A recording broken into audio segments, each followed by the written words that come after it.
We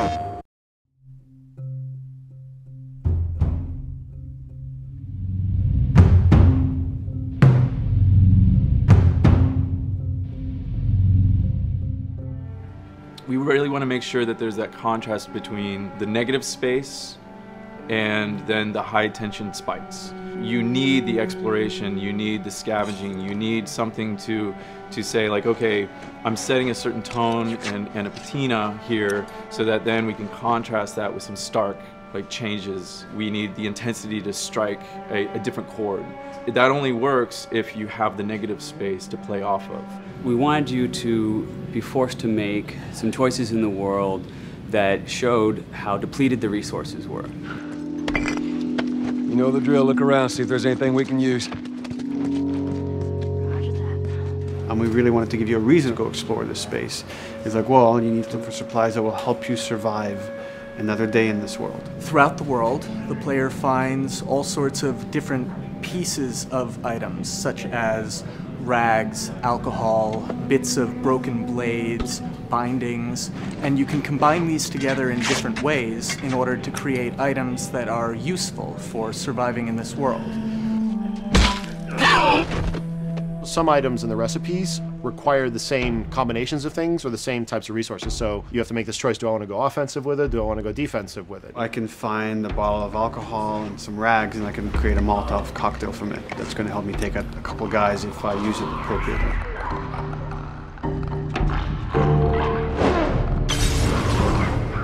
Or I could use those same ingredients and craft a medkit.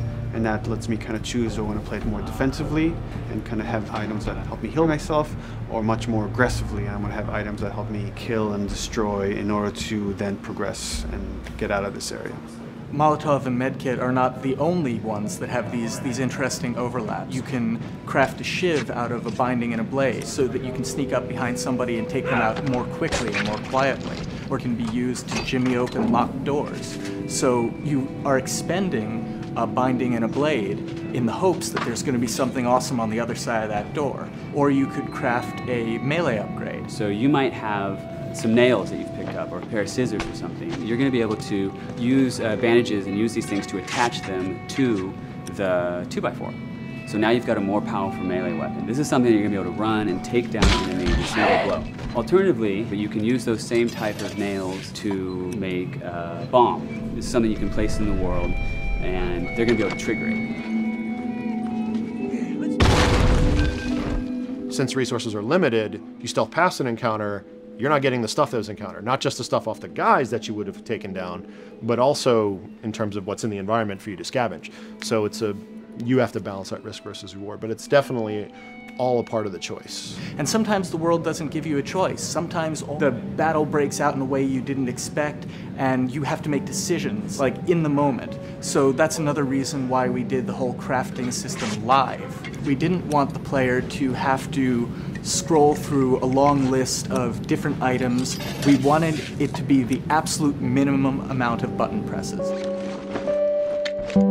The thing that I hate about any game's UI is when it pulls you out of the game for too long. So that was a challenge to reduce it all to like that half of a screen, and you want to see Joel, you want to see like what's going on around him, and be aware of what's happening so you don't have, you know, an infected run up on you and start beating on you when you're crafting shivs and stuff. So we needed to make it streamlined and fast enough that you felt like you could take just that moment and be able to craft that thing that's going to mean your survival in the next 30 seconds or your failure to survive.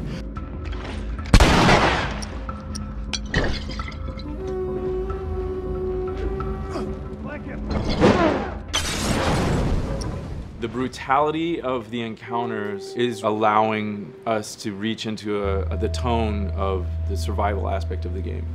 When something comes up in their way, whether it's a human or infected, then Joel and Ellie, you hear them whisper to each other and you see their animations change. Everything, their whole demeanor reacts to the scenario in front of them. And that's the same feeling we want you to have when you're holding that joystick. It's just like, oh, okay, what do I have in my inventory? How many are there? Where are they at? Locate them and try to figure out, okay, what are we gonna do?